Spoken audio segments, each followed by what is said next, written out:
Welcome. We really appreciate you joining us this evening to hear about our talk on our exhibition. Kay's beautifully introduced us, so that's saving me a job. If I can get the PowerPoint slide to move, there we go. So as Kay says, when we started this, I was at Newcastle. I'm currently at Royal Holloway. Who knows where I'll be this time next year. And Mark remains at Edge Hill.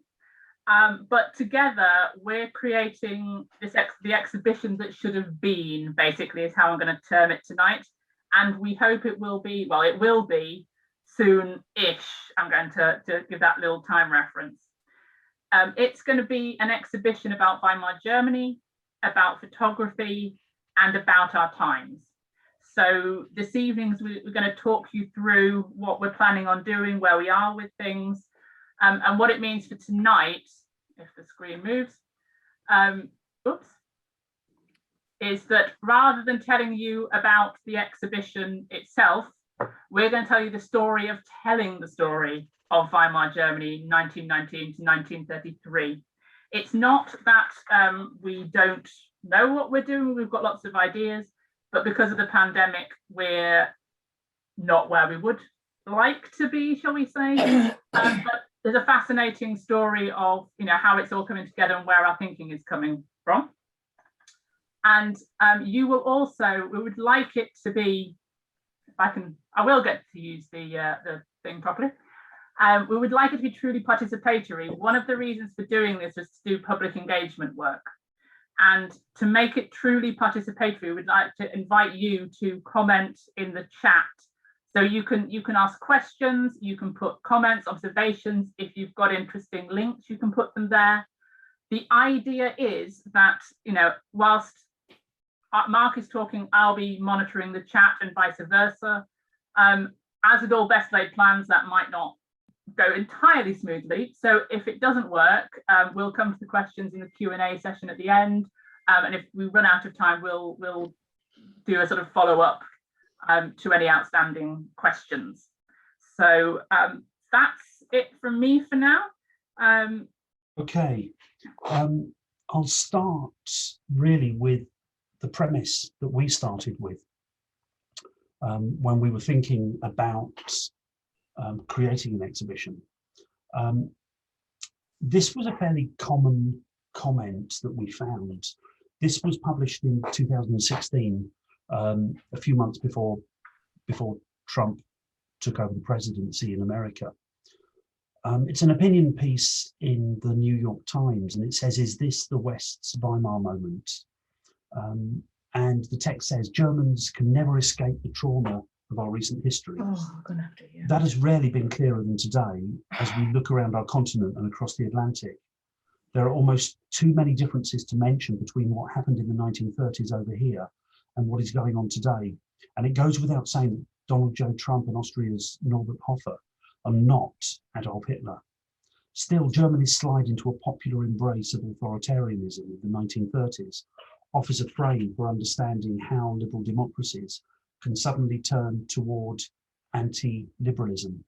And so this was really our starting point, that this kind of comment, that is this a repetition of Weimar, this was flying around in various places that we were reading.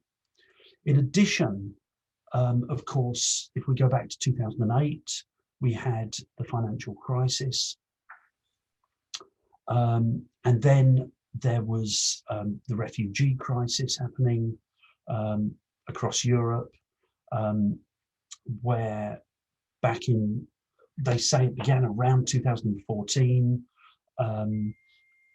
and then just events continued. This is a photograph actually I took on Brexit night when we left the European Union. I managed to find a pub in the middle of nowhere that was celebrating leaving the European Union. And this is a photograph I took of Hillary wearing a watch, and I was stealing an idea from Joseph Kudelka, and he took a famous photograph in Prague. But unfortunately, I hadn't worked it out very well, and Hillary was wearing a tiny little watch, so it doesn't really show 11 o'clock very clearly. but it is 11 o'clock because we actually left the European Union on Brussels time. It was 12 o'clock in Brussels and 11 o'clock here. So that was Brexit happening. Moved to Hungary, and Orbán Viktor there, the famously football mad leader who is wanting to create an illiberal democracy in Hungary. And then something quite personal to me. These are just personal choices, really. We could have chosen all kinds of things. The Central European University, which moved to Vienna, which basically the Hungarian government drummed out of Budapest. In December 2018, they announced that they'd be moving to Vienna in 2019. So there are these events that have been swirling around. And of course, I don't really need to say very much about Donald Trump. And then I found out also from a friend of mine who lives in Turkey, Erdogan's night watchmen. He said there were groups of brown-shirted young men, he said mostly uneducated, walking around and paid by the government in Turkey. And so there were these events, and then also, of course, Bolsonaro in Brazil. So all of these events were combining, and so really our thinking is in response to all of this stuff. But personally, for me, because obviously I'm British, and in Britain, we get all the news from America all the time, I suppose, like everybody does. These two events, Brexit and Trump's winning of the election, these really were quite personal for me. And I think what was interesting for me was that it felt like our politics had changed. And I think, like many people, I couldn't believe what had happened. But since that original shock, I think I've been trying to build an understanding. Somebody has just said, no slideshow. Can people see the slides? Can I just have a message in the chat box if people can see slides, okay? Yeah, I don't know if it's just one person. I was about to ask that question. So I don't want to carry on. If anybody, so Helen says okay, yes, perfectly. Carol says yes, we can. So it looks like Jan or Jan seems to have a problem. I'm not sure, but it looks like other people can. Thanks very much. I think I'll just carry on and see if anybody can fix your problems, or whether you have to come out of the room and come back in again. Not sure. Okay, thanks. So if I can go back to it. So for me personally, Brexit and the election of Trump felt like something had changed. But I think since that original event, I think I've been trying to build an understanding of what has happened and what is happening, really. And there's a small example, a little noticed story into a civil servant who resigned in Britain. Just over 4,000 people clicked on this Guardian article, so very few people. But my research for this exhibition has made me think this is emblematic of a wider process. A man called Mark Sedwell to step down as UK's top civil servant. Cabinet Secretary had been at odds with Dominic Cummings and a target of hostile briefings. And so as we got more into researching for this, when these little things start happening, when existing administrative positions start evaporating or getting pushed aside, I came to see things in terms of a wider context, and an event like this that was apparently a small news story begins to take on a new meaning. And what I found is that for me, going down numerous Weimar rabbit holes, as I call them, and seeing where those rabbit holes led in Germany, this has structured my own thinking about my own times. So as I hope we will show, finding resonances between events in Weimar Germany and our own times has personally given me a wider context, and it's given me points of comparison. And it's also helped me to understand what events in my own times are more important and are less important, really.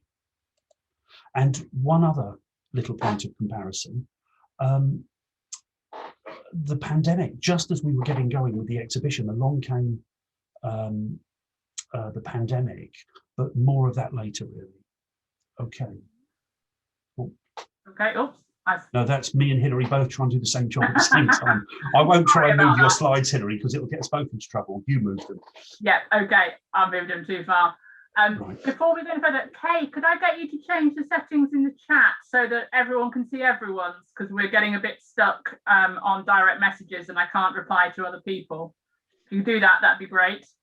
And I just wanted to add that, coming back to the talk, my motivations are obviously similar to Mark's, but they also stem from a few practical experiences as well. So a lot of those observations, those parallels that Mark mentioned, I was also finding people were telling me in conversations. I was finding it on social media and even in emails from people drawing these comparisons. But at the same time, I was quite invested in Weimar already, because a lot of what I was teaching at the time focused, at least in part, on the period. I'm still doing some research on contemporary representations of that era. So I don't know if you know about Babylon Berlin. It's a very racy crime series set at the end of Weimar and into the Nazi period. So I really sort of wanted to explore these sort of perceived parallels, however accurate or inaccurate they may be, and explore them with an awareness that history is always shaped, and the shaping is what's really interesting, at least to me. And there was also an incident, shall we call it, that got this whole idea going. In the bottom of your screen, you should be able to see those little hearts, the little placards, hope not hate placards. And I was holding one of these when I very nearly got punched. I only didn't get punched because I was sort of about 2 meters from a policeman. But that sort of sensing of a sort of very febrile atmosphere, that's really where I started to think, how can we address that? And the idea of an exhibition began to develop, and one in which Mark and I could use Weimar as a lens to examine the past and the present, sort of discuss parallels and differences, all preferably, and I hope when we actually get the exhibition this remains the case, all without getting slapped around the chops. But on a serious note, there is a sort of precedent for this type of exhibition that uses the past as a lens. In sort of early 1990s Berlin, a number of historians worked together, so from East and West Germany, to examine the Nazi past, and particularly the Jewish past in the Nazi era, as a way of overcoming divisions in the present by looking back to the past. So that's where my motivation kind of comes in and adds to Mark's. Now, I'd like to go to this quote as a way really of just describing what was going on at the time. This was written by George Gross, an artist, an anti-Nazi. He lived from 1893 to 1959. And he said, many of us flew pennants, some with 3 arrows, some with a hammer and sickle, some with a swastika and steel helmets. From a distance, it was difficult to tell which was which. Most of us had little command of our boats and just drifted along in the prevailing wind. The wind blew now from the east and now from the west, and with such force that the whole world felt the blast.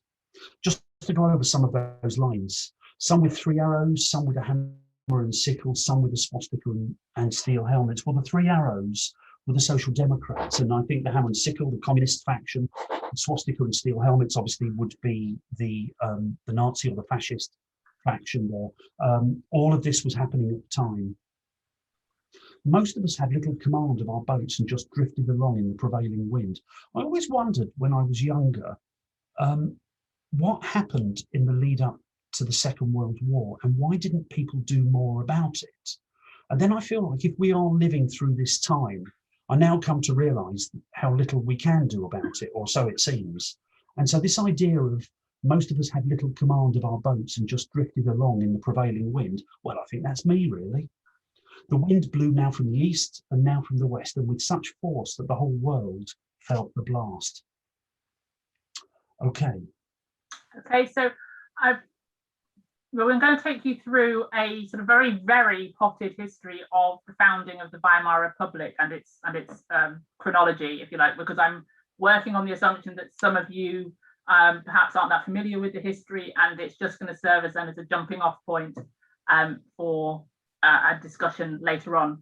So let's look at the key historical events, and I want to start just before we actually get to Weimar. So we're at the end of the First World War. It's in November 1918, tensions sort of mounted in Germany, and revolution began first in the northern seaport of Kiel, and it spread quickly in just 2 days all across Germany. And I noticed we've got my friend and colleague Corinne here, so when it comes to the Q&A, she can tell you all about the German Revolution. Sorry for volunteering you without asking, Corinne. Yeah. Anyway, so civil unrest on the home front and military sort of defeat meant, or near defeat meant, the end of the war, and crucially that the Kaiser's time was up. On November the 9th, 1919, then Wilhelm II was forced to abdicate, and you'll notice, and I'll come back to it, there was a Luxembourg on my slide, because women had an active role in the revolution that isn't always as acknowledged as it could be, shall we say. But anyway, back to the 9th of November, Germany no longer had a monarchy, but it did have a power struggle. Although Imperial Germany effectively died that day in one sense, two versions of a new Germany were called into being. First by the government through Philipp Scheidemann, Secretary of State, and that's the Reichstag in the middle. And a few hours later, a socialist republic, was declared by the revolutionary leader Karl Liebknecht, down on the bottom right-hand corner there. Arguably it should be on the left, but anyway. So suddenly we have two republics, or being called into being, and I'm having mouse trouble today. That didn't, however, as desired, bring about peace to the streets. Peace, in fact, did not break out at this point. And even after the Kaiser had left and the government was established, fighting continued for months. The government fled the violence of Berlin, taking refuge in the quiet town of Weimar, more associated with Germany's literary traditions, so Goethe and Schiller. And whilst there, they fled to Weimar in order to design a new Germany, agreeing to and ratifying a new democratic constitution in August 1919, at which point fighting came to an end, or should we say ceased, but it did not see an end to the new republic's enemies. So the early years were marked by political unrest within parliament. There were multiple governments. In fact, in the 14 years of its existence, there were 22 coalition governments or governing coalitions, and there was also unrest on the streets. At the bottom right-hand corner, you can see those arrested after the Munich Putsch of 1923, the beer hall putsch. And enemies continue to exist within the institutions, including the army. There's a satirical cartoon there, which is supposed to be the analysis of a blood test, and you can see Nazi symbols in there saying there's pathogens in the blood. But of course, that's not the full story. It might work. Come on, PowerPoint slide. There we go. So along with political instability, this went hand in hand with economic instability. Unemployment was high, poverty was rampant, and the economy spiraled out of control. What you can see in that picture up there is a family in Dusseldorf, destitute and living hand to mouth. With the economy out of control, war reparations couldn't be paid, so the French occupied the Ruhr. You can see them down in the bottom corner. And whilst children sort of played with piles of cash because they'd become worthless, hyperinflation took hold and bread became practically unaffordable. So it was all looking rather dire. No, I'm having PowerPoint issues, I do apologise. Scrolling the wrong way. I'm going to leave it at that. I can scroll. Yeah, I think I'm going to leave it in charge because I'm having an oversensitive. I'll do it. Okay, so only a rescue package in the form of the Dawes Plan and the introduction of a new currency brought stability to the Weimar Republic, and with it growth. And it is in this sort of middle period, as it became, that you get some relative growth and stability in this period, and indeed it thrived in many areas. And there were achievements beforehand. I've not got time to go into them all now. But the Weimar Republic thrived especially in kind of the areas of cultural and the artistic scene, in the sciences. Over its 14 years, 3 Nobel Prizes were awarded to people in the Weimar Republic. Technology thrived, the film industry rivaled Hollywood, and you know, it was all going well until we come to the crash of 1929. If you'd like to go to the next slide. So what began in America reverberated around the world, sparking the beginning of the decline economically and politically in the Weimar Republic. Economic uncertainty continued and high unemployment returned. And with all of this, political tensions rose. So how did politicians now respond to it compared to back in 1918, 1919?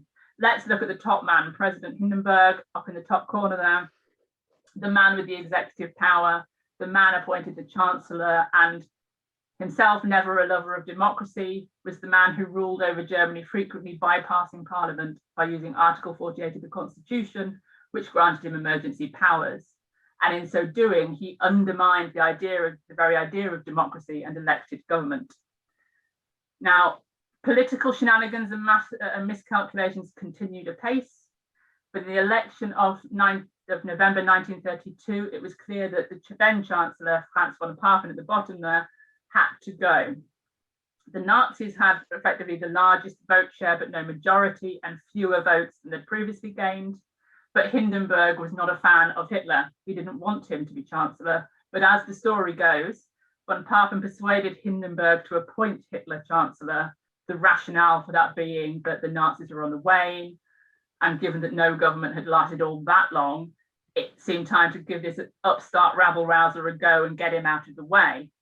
That is possibly the biggest political miscalculation there is, and the rest, as the saying goes, is history. Right. Now I want to go on to talking about the space that we're exhibiting in, the Littenfield Library in Newcastle. So the space here, this is a picture of our visit one Saturday morning. I've actually put little masks over the face of all the people sitting there because I didn't ask them. I didn't ask their permission to share their picture. So, and I also kind of feel that I'm hoping all these people that turn up at the Littenfield are they're vaguely revolutionary. I hope. I might be wrong, but they were just. We had this really interesting chat with everybody, and it's this wonderful library where one of the things I really liked is that the tea was really cheap, and everybody sat round, and it's kind of this wonderful community place. And so we walked into this library, and you can see just the left of the table. That's where we're going to be exhibiting. On the left of the table, there's a little space that goes into a much larger area, and we're going to have our pictures just there. Now, an exhibition is very much a set of ideas in physical form, and so whenever I've mounted an exhibition, the space in which it's mounted is always the start of my planning process, really.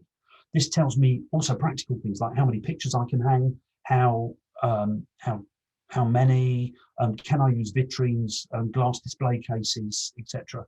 And one of the things I find really important, and I take this very, very seriously, is are the people there nice?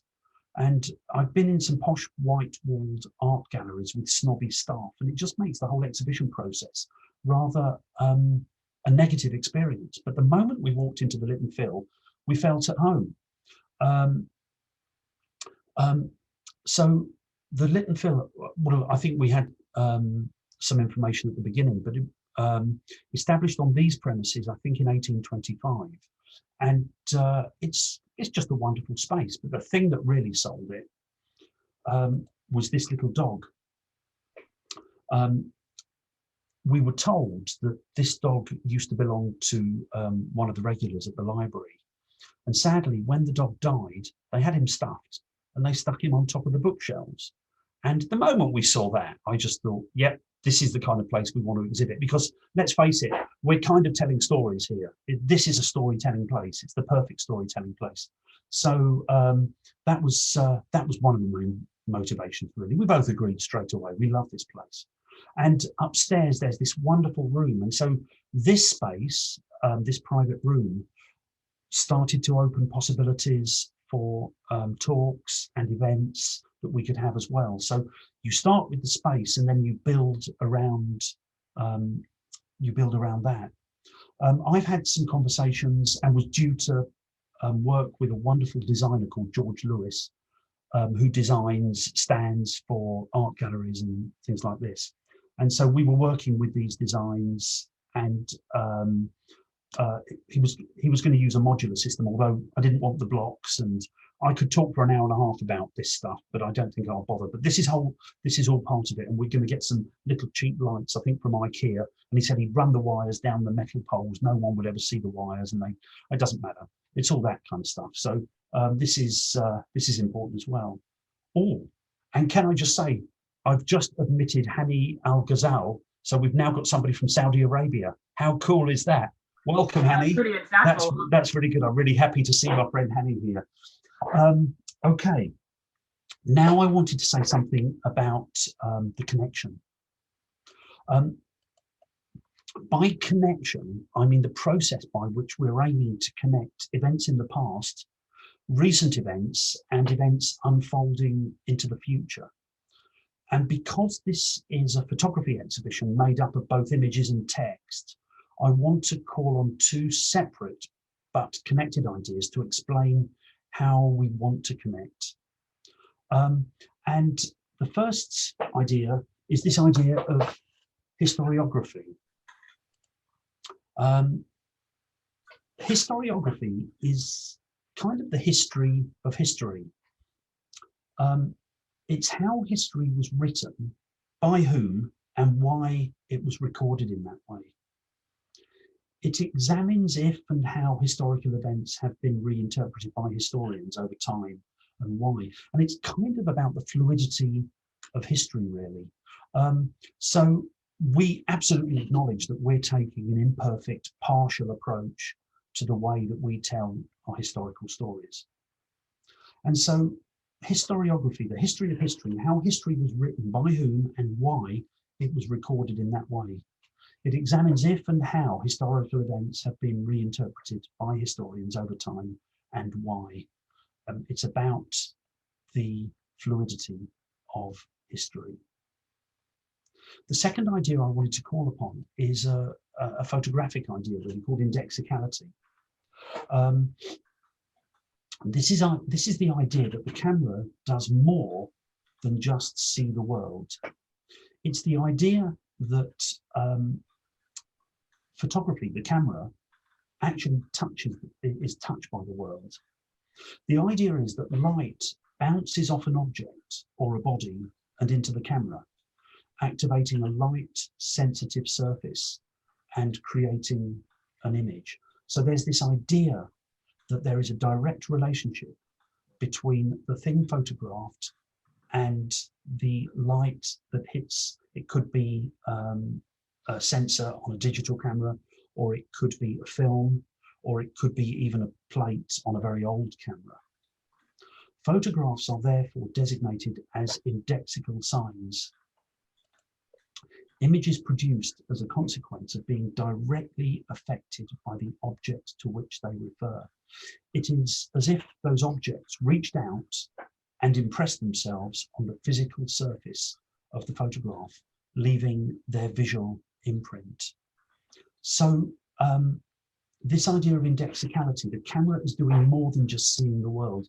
It's also being touched by the world. Light bounces off an object or a body and into the camera, activating a light sensitive surface and creating an image. Photographs are therefore designated as indexical signs. Images produced as a consequence of being directly affected by the objects to which they refer. It is as if those objects reached out and impressed themselves on the physical surface of the photograph, leaving their visual imprint.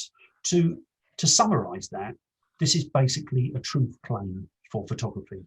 This is a way of saying that that physical process of the light bouncing off, let's say I'm taking a photo of a person, the light bounces off the person, it bounces into the camera, it physically touches the sensor or the negative on the camera, and it imprints itself. So there's this physical connection that to take a photograph of somebody, somebody has to be there. This is the truth claim of photography. This is why we have photographs in our passports. They don't ask for a pencil sketch in your passport, because that doesn't have the same truth claim that inherently photography does have. So that's basically one of the ideas. Now, if we look at this image by a very famous photographer, August Sander, of a disabled ex-serviceman in 1928. This is really quite an important image. There were thousands of ex-soldiers begging on the streets in Germany post World War I. But I don't want the photograph of this man to be just a type. I want to try and see this man as a person or an individual. And so photography, with this truth claim, with this indexical connection to the real, it doesn't just tell, it also shows. If you look carefully at this picture, I think that wheelchair looks, to me, it looks quite an impressive bit of engineering, actually. He's got one glove on his right hand, I think. I don't know what that is. Is that an injury or is it a false hand? I really don't know. He's a little bit overweight, and I wondered to myself when I was looking at this, before his injury, was he possibly a lot thinner and he's put on weight since he's not been able to walk? I don't really know, but the act of making a photographic exhibition and bringing texts together with images allows you to kind of drill into these images. But we have a problem. Now, we've had indexicality in a few fancy terms, but I don't really have a fancy term for this idea. So I've named this myself. I've called it the locked away pastness of black and white photographs. So sometimes it's a bit academic, sometimes it's not. Look at this. There's a photograph of some German soldiers having a haircut, possibly a couple of Nazis having a haircut, not sure. Then we move swiftly to a colour photograph of my barber, Mr. G. He's a soul singer, a great barber, and a conspiracy theorist, I think, as well. And I always give him an extra £1 when I get my hair cut for all the wonderful philosophies that we get through. I always have a great time. I absolutely recommend this barber to anybody. It's just a joy going to get your hair cut with him. Now, black and white photographs feel distant, but colour photographs are part of our visual language. We look at colour photographs hundreds of times a day. And for a modern audience that are looking at photographs, colour photographs convey what Stuart Hall, he's a critical theorist, he's called it a dimension of historicity. So my next big term is this idea of historicity. Now, historicity is the historical actuality of persons and events, the quality of being part of history, as opposed to being a historical myth, a legend, or a fiction. The historicity of a claim about the past is about its factual status, truth. Historicity denotes historical actuality, authenticity, factuality, and it focuses on the true value of knowledge claims about the past. So what I'm talking about is kind of the way we see these, the way we see photographs, the way we have learned to see black and white photographs, the way we learn to see colour photographs, both of these. So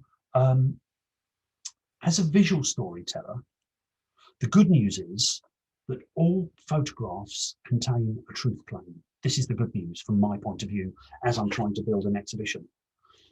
This is the indexical idea that the man in the wheelchair really existed. For somebody to have taken, for August Sander to have taken that photograph of that man, the man had to be there. There is a sense of truth in photography. But the bad news is that in some deep learned way, colour photographs are what we, a modern audience, naturally ascribe truth to.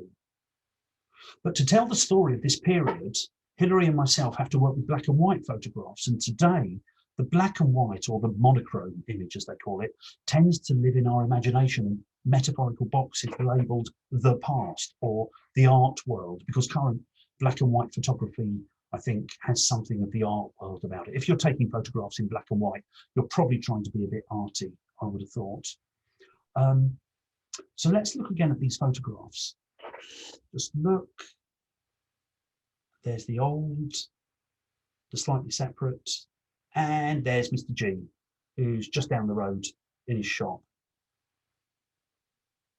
So. Okay, so how do we then compare? Actually, I'd like to thank Gilbert. He's just hit the nail on the head in the chat. He said, how do we compare, how does the Weimar Republic compare to contemporaneous European countries today?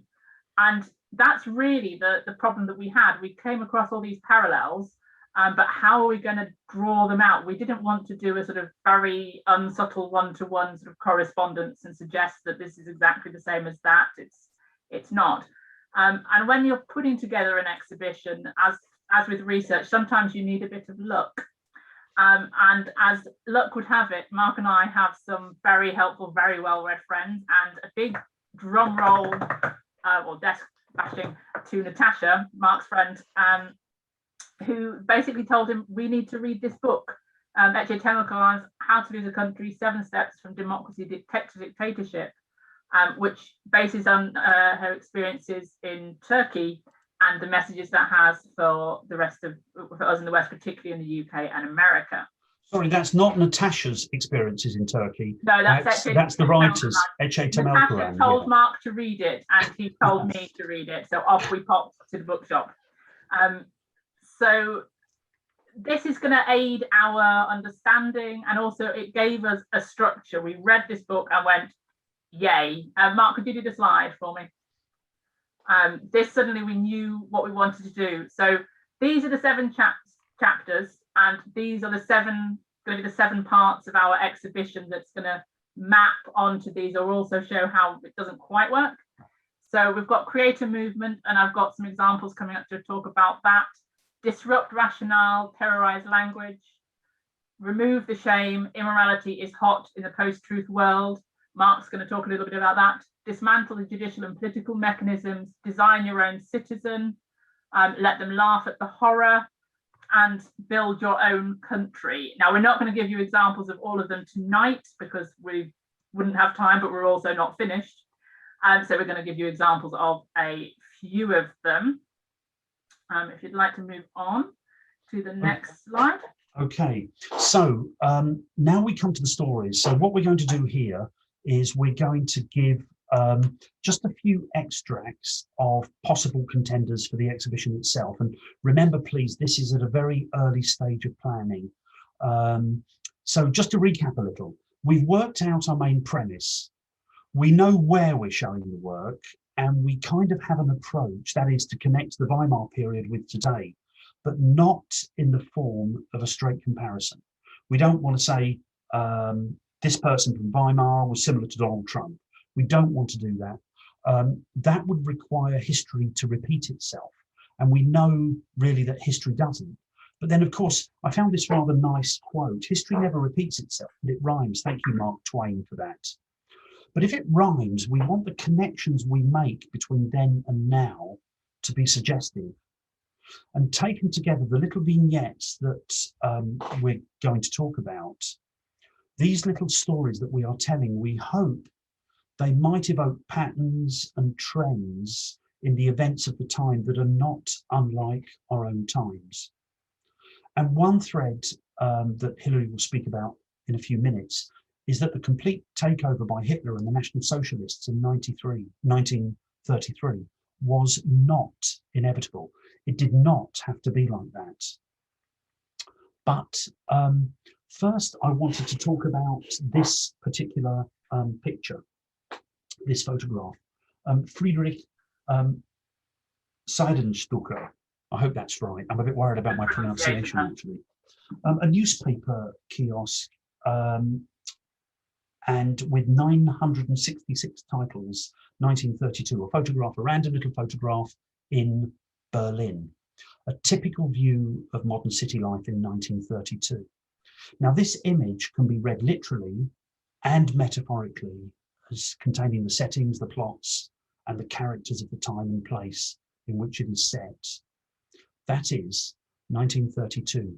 It is set in Berlin on the eve of the collapse of the Weimar Republic. Throughout his 60 years as a professional photographer, Seidenstucker captured scenes of German culture in flux. At the time he took this photograph, newsstands like this were a regular sight on an urban street, selling tabloid format newspapers and magazines to be read during the commute on Berlin's rapidly growing and increasingly crowded subway. Okay, so move in a little closer. The newsstand is overflowing with newspapers and magazines. And it pretty much fits in seamlessly with varied surfaces of modern life, the signs and the advertisements, the flashy shop windows and movie theatres that were called palaces because they were so decadent. But this photograph does what photographs do so well. It captures a moment and a place. The moment was a moment of change when all possibilities of a messy, pluralistic, modern, outward-looking, sometimes decadent society were going to be folded into a closed, vengeful, angry Nazi society. And the place also matters. The little newsstand stood on a street corner in Berlin, which itself stood at the centre of that angry Nazi impulse that was to spread across the world. When the photographer took this photograph, he could have had no idea of the metaphorical meanings that will be read into this image 90 years later. But that's what photographs do. Their meanings are fluid, just as historiography tells us. Okay, moving a little closer still, this photograph is interesting for another reason. The image, this photograph, contains all the other images. Contained within this image are 966 popular magazines and books and publications. On the front and contained within those publications' pages are thousands of images that function within the political, aesthetic, and social shifts and conflicts of Germany at the time. Newspaper photographs, photo essays, and photo books, they were all creating new modes of perception, and they were being co-opted for propaganda purposes before and after 1933. There was left-wing, right-wing, centrist writing and image making all going on here, all in the pages of these publications, all with varying degrees of truth and untruth telling. And what made it so powerful was that these popular publications were voraciously consumed, and they had a huge influence on popular opinion. And so this image, to go back to the full shot, embodies a series of conflicts precisely because it is a photograph. It records the fast pace of modernity in Weimar Germany in a medium that is almost the opposite. It's a still image. Eduardo Cadaver has said that the significance of photography lies not with its ability to reproduce a given object, but rather with its ability to tear it away from itself. This is a paradoxical image of a frozen moment of a culture in flux. And so what follows is very much a first draft of ideas in terms of the photographs we use and the ideas and texts that we're bringing to these images. We want to build an exhibition where photography works in two ways, really. It illustrates our story, but also as a tool of mass communication, it's actually part of the story. So we're building an exhibition that both uses photographs and is also about photography. And so the first of the Tamelkaran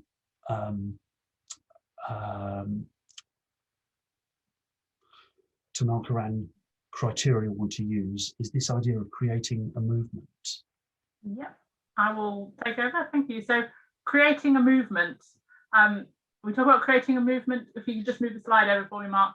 The Weimar Republic was teeming with movements, if you like, monarchists, communists, socialists, social democrats, nationalists, Nazis, and more. They fought.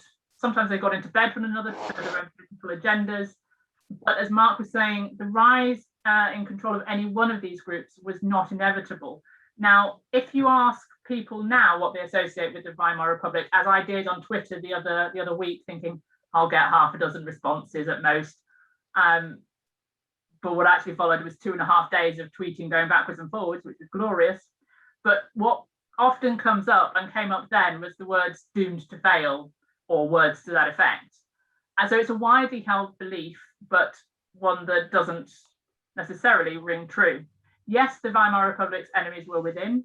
Yes, what would turn out to be strategic errors were made early on, promises of allegiances to the army, to business perhaps, and loopholes that would prove its systematic undoing were written into its own constitution, but it doesn't prove that failure was envisaged.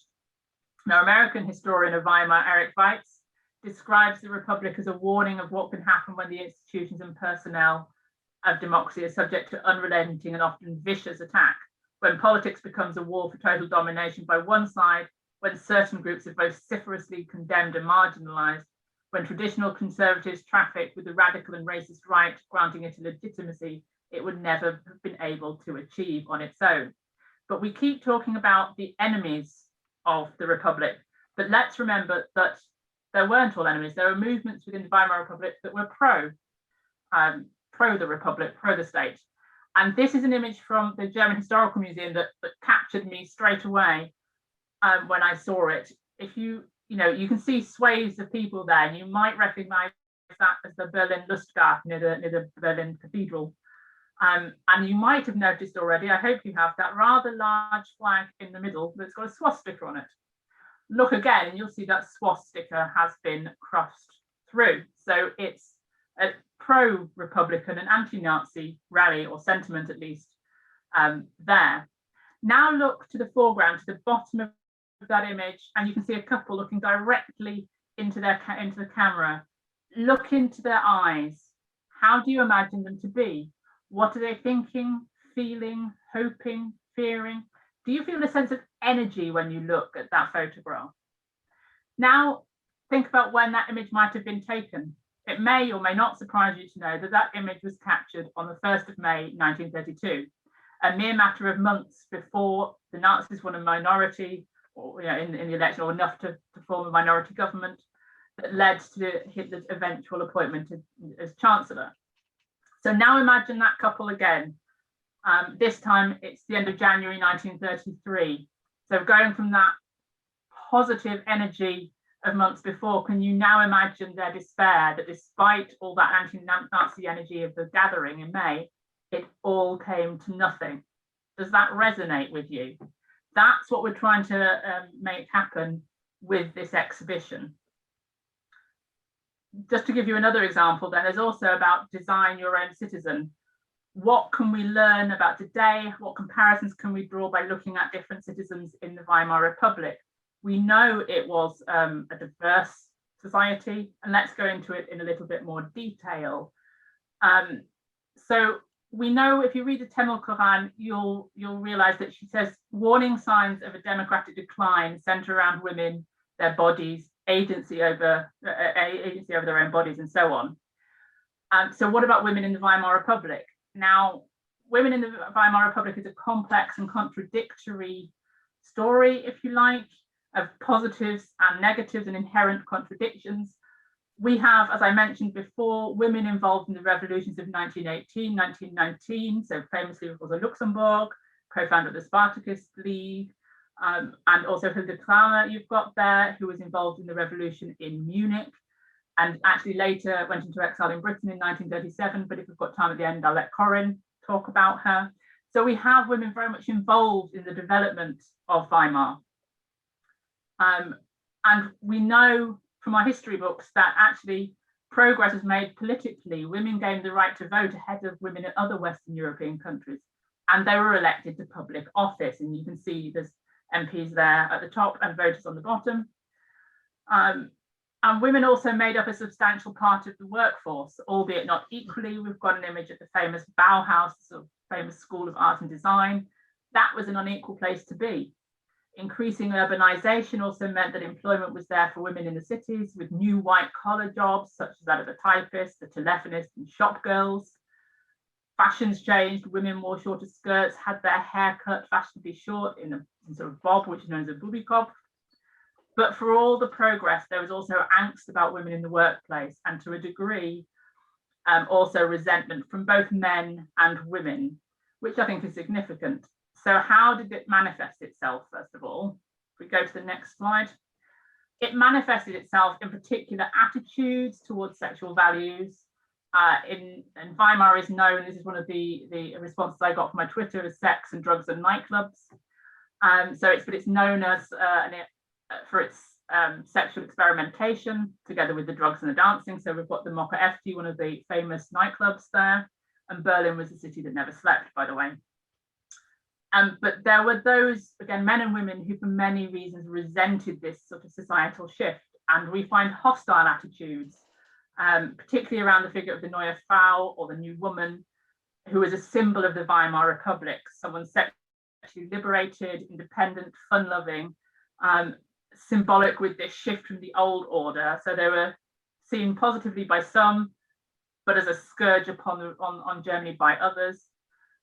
Perceived as sort of masculine to androgynous, generally sterile, as satirized in particular by Otto Ditz's painting of the journalist Sylvia von Hayden, which you can see in the center of your screen there.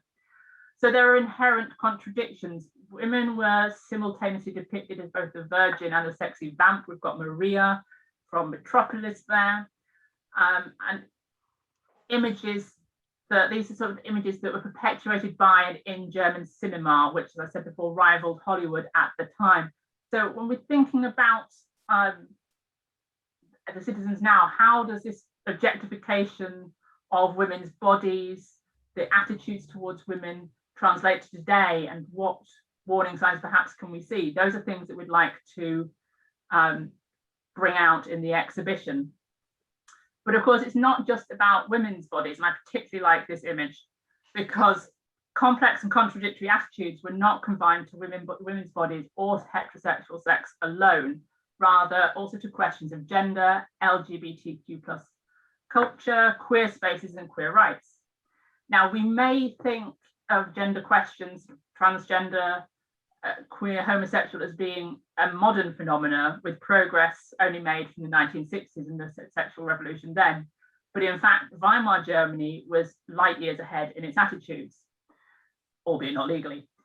And in fact, research into sort of homosexuality started way back in the 1860s. But let's kind of not have a massive history lesson. Weimar was certainly more progressive, inclusive, albeit, you know, there are advocations for a change in the law that never actually were sort of successful. But so although homosexuality was never decriminalized, it was often overlooked, particularly in Berlin. Do you want to sort of go to the next slide, Mark? Berlin provided sort of queer spaces, and there was such an acceptance of gender diversity that it's indicative of the vibrancy of Weimar citizenry and, in a way, the health of the democracy at that point. And the Nazis' sort of attacks on it are indicative of the decline. You can meet Magnus Hirschfeld up there on the top left. He was an advocate of queer rights and founder of the Institute for Sexualforschung and a film producer, amongst other roles. So he's a leading figure. And you've got scenes of the nightclub there, where you've got acceptance as well as protection. In the bottom left corner, you see a picture of the El Dorado nightclub. And actually, when we're on our trip to Berlin in last January, or January before, whichever one it was, we went on a walking tour by Brendan Nash. I'm not sure if Brendan is with us tonight. It's the Christopher Isherwood tour. And he took us to what is now a bakery. Does very nice baked goods, but was back then the El Dorado. And he talked about it being closed on morality grounds, but the relationship between the patrons, the owners and the clientele was so close that they saw their clientele almost as family, and they protected them. So they closed the El Dorado thinking it would only be for a brief time. But when they fled, they took all the records so that the Nazis couldn't pursue and persecute their clientele. And as far as we know, those records are kept today still within a family archive, inaccessible to the general public. So there's this continuation of sort of strong values that moves forward into the present day. And so what we're sort of going to draw out there is, so how does that compare to debates now? What parallels can we see? What differences? And what does that tell us about the health of our democracy? What conclusions can we draw? We're not there yet, but we're thinking of ideas. And I'd ask you to indulge me just a little bit longer. If we go to the next slide. A slight jump. You've seen this already and you know what it is. So this is going to bring me to sort of my final little story here. Everyone knows what this is. 15 months ago, we didn't know, or we could have made a number of educated guesses. But technology today has given us a visual representation of the virus at the heart of this pandemic. But a century ago, it was a different story. And yet in 1918, there was no visual sense of the virus. People were in the dark. And so are you. Sorry, we couldn't resist. So we're talking here about this thing that I haven't really mentioned yet, which is the Spanish flu, which preceded the Weimar Republic and continued into its existence. And what I'm going to suggest to you now is that actually it shaped the Weimar Republic. And that is going to shape our exhibition and how we think going forwards. The historian Laura Spinney argues that basically the Spanish flu accelerated the pace of the change in the first half of the 20th century and helped shape our modern worlds. So when we began this exhibition project, the Spanish flu couldn't have been further from our minds. We went to Berlin, we had that Temmelkuran structure, and we started to build our exhibition around that. Yet 2 months later, we're in lockdown number 1. And the pandemic has then not only stopped our exhibition, but caused us to reassess, because the pandemic has been revelatory in many ways, and we wanted to apply that to Weimar, to our exhibition, and lift the proverbial lid, taking an opportunity to reassess it, questioning what we thought we knew and how we can understand it anew in light of this pandemic. And this is what we're going to do. So just to sort of very quickly recap, so the Spanish flu started before the end of the First World War. It was well underway.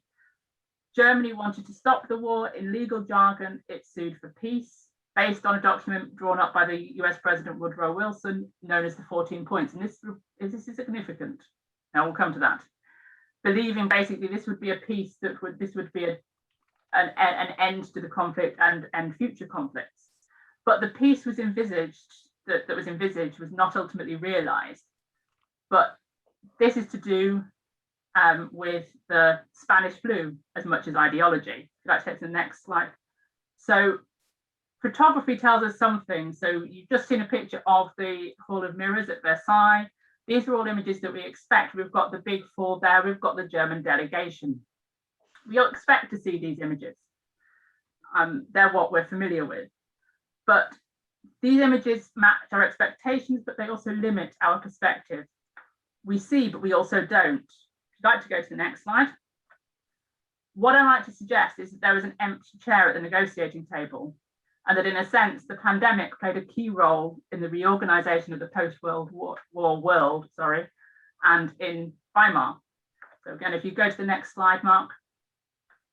So during the negotiations at Versailles, remember the Spanish flu is raging at this point in the second wave, that US President Woodrow Wilson and French President Georges Clemenceau, we could say, were at loggerheads, at which point Wilson became very ill with the flu.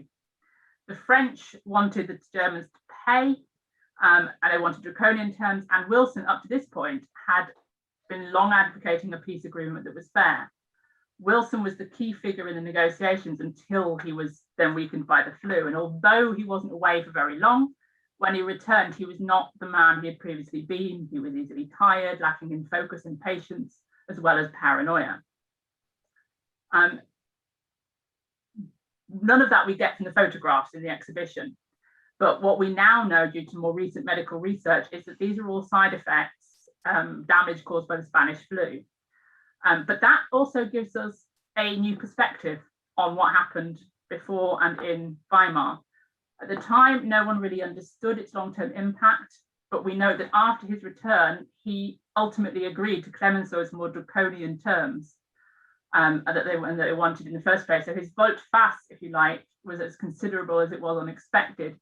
And that's been wrongly attributed to political maneuvering alone, whereas I would suggest it is the unseen impact of the virus.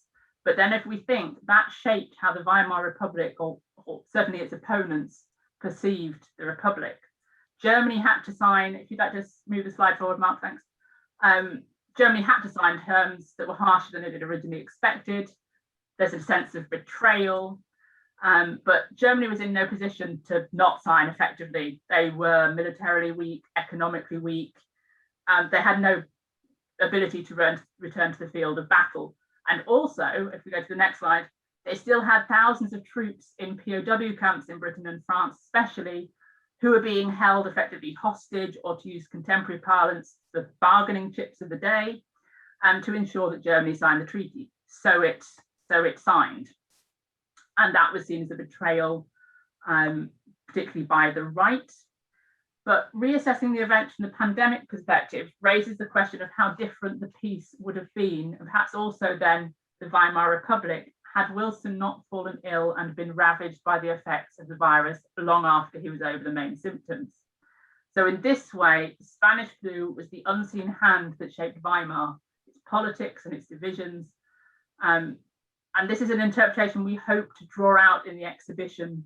And we should also perhaps give us pause for thought as we contemplate our politics now, and particularly as we go to the polls tomorrow. But we haven't fully worked out how we're going to do that, but it's something we want to do. But right now I'm going to hand you back to Mark, who's going to wrap things up. So thanks for hanging in there with us. Okay, the last thing I want to talk about is just one last section from the Tamil Quran. Remove the shame, she calls it. And a quote from the book is, the authority of science, common sense and basic moral consensus were all looted by the ignorant as well. They were the spoils of the warriors in this new war between the established leaders of liberal democracy and the new warlords, the right-wing populist leaders. In an age of anything goes, the looters were allowed and in fact encouraged by their leaders to attack anything that the old world deemed good and right, from participatory democracy to the fact that the earth is round. And that was written in 2019, which takes me to this picture. And it seems to resonate with what she was saying. She was warning, she knew it. She knew stuff was coming. So this is the big dramatic photograph. The authority, she said, of science, common sense and basic moral consensus were all looted. What we're interested in this exhibition is in the salami slicing and erosion of common sense and basic moral consensus that I think a lot of us might feel is going on around us in some ways. And so the last reference really is to this book published in 1929 by Paul Dobie. It's called Wildflowers of German Flora. And it's really how to weaponize a flower, how to co-opt flowers to the assault on science, common sense, and the basic moral consensus. These two photographs are taken from this book. And it has a xenophobic introductory text, which says all the images of this book present German plants. These plants have grown wild in our fatherland or close by in German-speaking areas. Plants that appear wildly from other cultures or that appear on the streets of our transportation systems from foreign lands are not included in this collection. And so this book, this little innocuous document, was playing into contemporary anxieties about rationalization, urbanization, industrialization, leading humans astray from the natural state. So he's basically saying that there is particular value for German people to see German wildflowers. That is, flowers that are misunderstood as weeds and that clothe our homeland with immeasurableness of unknown life and unknown beauty. And if you can't see it, this great German beauty in these flowers, there is no hope for you, he says in the introduction. But of course, these are not exclusively German flowers. They don't stop growing the German border. But the book is rehearsing various tropes of anti-urban discourse. And so he speaks, the introduction speaks in xenophobic cliche.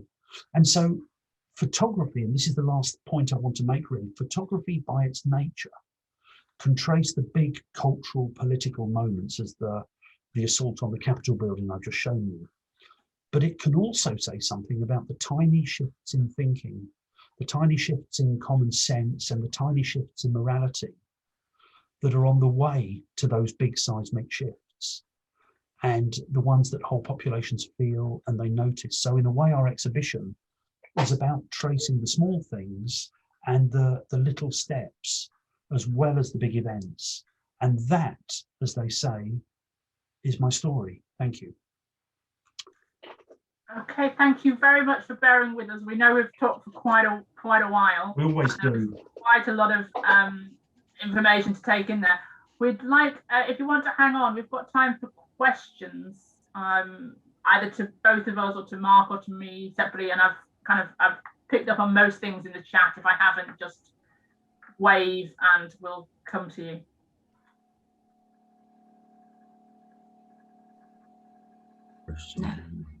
Oh, and those are our contact details if you want to get in contact after the event.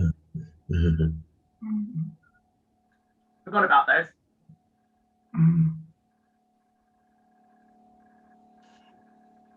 And the thank yous. Where are my manners? You said earlier I had no manners.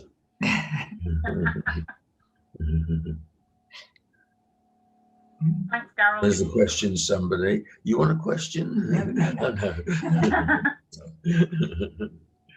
Yeah, so the person who led our walk was a guy called Brendan Nash. I'm putting it in the chat. And it's called the Isherwood Tour, I think. I'll get the link in just a second and add it in. Oh, I've got it on the slide.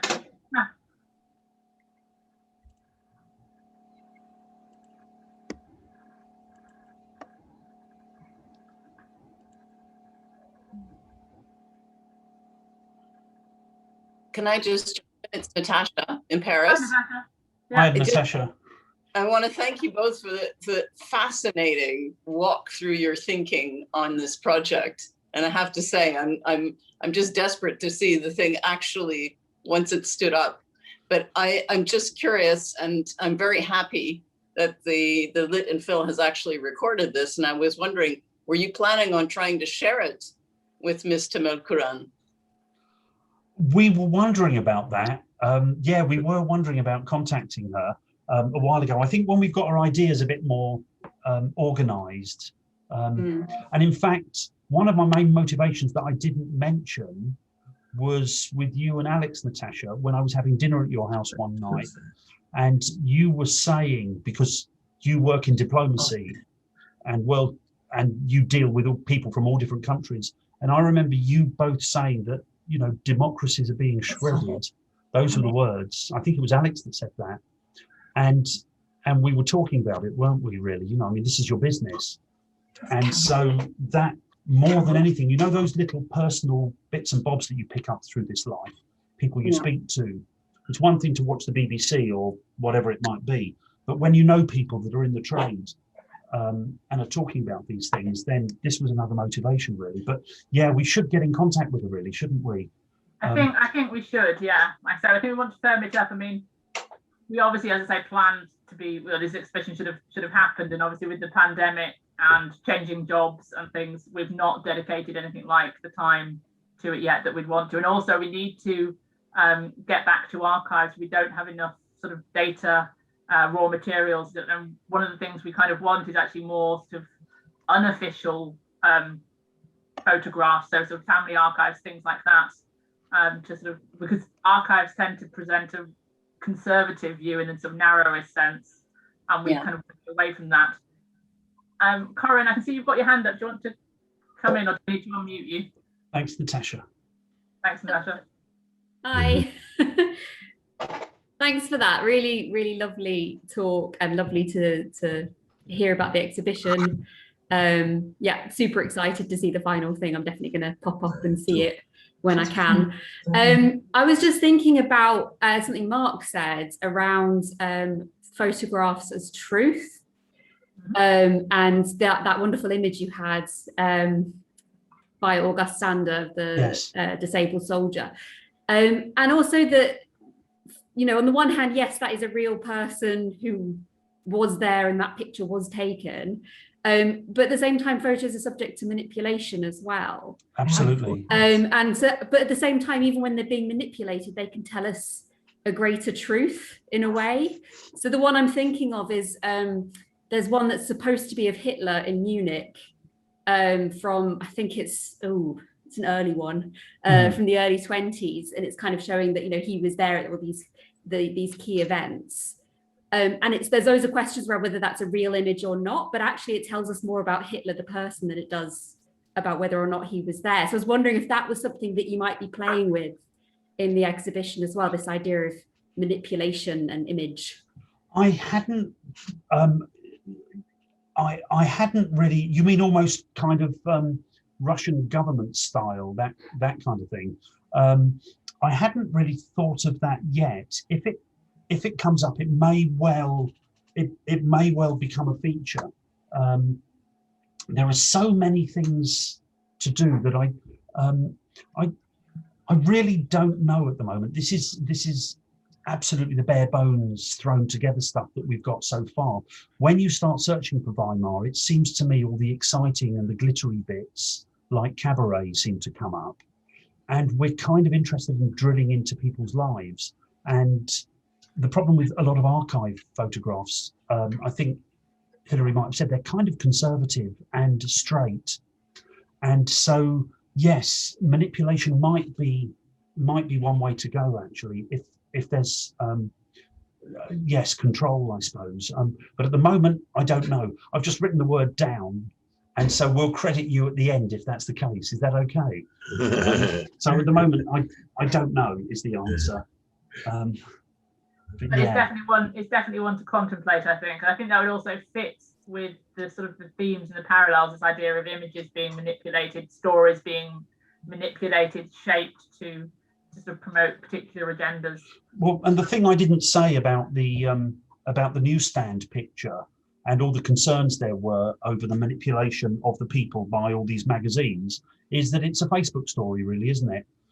You know, that's what we're going on about now, and that's what they were going on about then. And is it qualitatively different, or is it just more of it? The fact that we've got phones now that we walk around all the time. But it's the same old story, isn't it, really? Yeah, I find it pretty interesting. It just stops me getting too depressed about everything if I'm busy looking for photographs and scanning photographs and going, oh yeah, we're doing something about it. We're not really. No, we're not really trying to change the world. I mean, I'm trying to avoid getting punched, as I said. I think that should not be everyone's iPhone. But it's a way of exploring and sort of coming at it from the academic point of view. I'm also thinking, what research can I develop out of this, and sort of this be the sort of the springboard to sort of a bigger project and potentially a book. So that's also what was going through my mind, and just that I find it fascinating, and I love rooting around in archives. And you know, Mark's the professional photographer, I'm the amateur. Professional. I made £2.50 last year.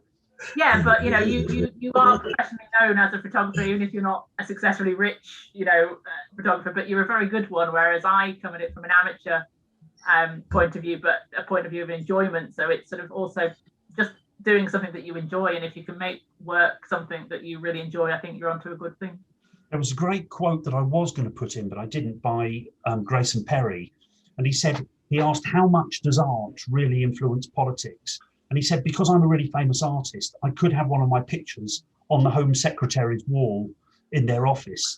And he said, so how much is my picture hanging on the wall influencing their decisions? Not too much, he said. And we kind of feel a bit like that, really. But we kind of, I don't know, we do what we do, really. But yeah, Alison's just come up with a question. She said, why did we choose the titled Dancing on a Volcano for the title. Kind of, I'm trying to think quite why. I mean, it's a phrase that's sort of associated with the period, and I think we liked that image that it created of the sort of fragility, the precariousness, the imminent danger under your feet. We stole it from somewhere, because we steal everything from somewhere, and then we found out it was a Genesis album, I think. And there's now another. I got an email during the week for another exhibition that's using this. I think it's a fairly well-known phrase for this period, and so you know, and for our period, and for that time as well. So I think I just stole it from somewhere and liked it. And then I found the picture, which is, can you still see? Are we still sharing the screen? Sharing. The picture of the dancers, that's from Seafield Follies, I think they're called. So that's not even from Weimar period, actually. So yeah, we'll be as liberal as you like in throwing anything in that looks good. Also, we currently don't have much in the way of funding. It was supposed to get funding and that all froze. So if we can beg and borrow things, all the better, because currently our exhibition is funded on my reclaimed expenses from our research trip, which isn't going to get us very far. So for that reason, we can say we have our principles, but if you don't like them, we've got others. So yeah, it may, Corinne, you might be right. It might be a quote from the Chancellor and Foreign Minister Gustav Stresemann. We'll check that out. I think it's been used so many times that whatever you attribute it to, I can't use words anymore. Very possibly, yeah. Okay, right. I think. Yeah, I like that. Yeah, Richard. I'm hoping the government doesn't ban it. I mean, I think we're too small to actually be on their radar. But you know, there'd be some fun in that as well. Yeah. Don't get me started. Night, Mark. Good night, Mark. They can't hear us, can they? Thanks. So I can always mute him, Jenny. It's okay. Right. So can they hear us? Yeah. Well, before we switch him off, I must talk about photography. Sorry, Morris, I've muted you. Probably best, Hilary. Yeah, probably best. Right. I think, is that about it, really? Yeah, would anyone else like to ask any questions, or would you like to go and have your tea? Yeah, I'm sorry we went on rather a long time. I'd like to thank both of you on behalf of everyone who attended tonight, but also thank you on behalf of Lytton Phil. Your passion and enthusiasm really comes through, and you know, it was great to have this insight into your thinking behind the exhibition, how you're developing it almost as we speak, and what you're trying to achieve and the various strands that will be part of that. We can't wait for this to actually happen. So hopefully we can talk soon about potential dates for the diary. And just to wrap up by saying thank you once again, it's really appreciated. Thank you so much. Oh, thank you for having us, and for having us in the future as well when we get this together. Great. We'll be in touch very soon. We will. Thanks very much. Thank you, everybody. Good night.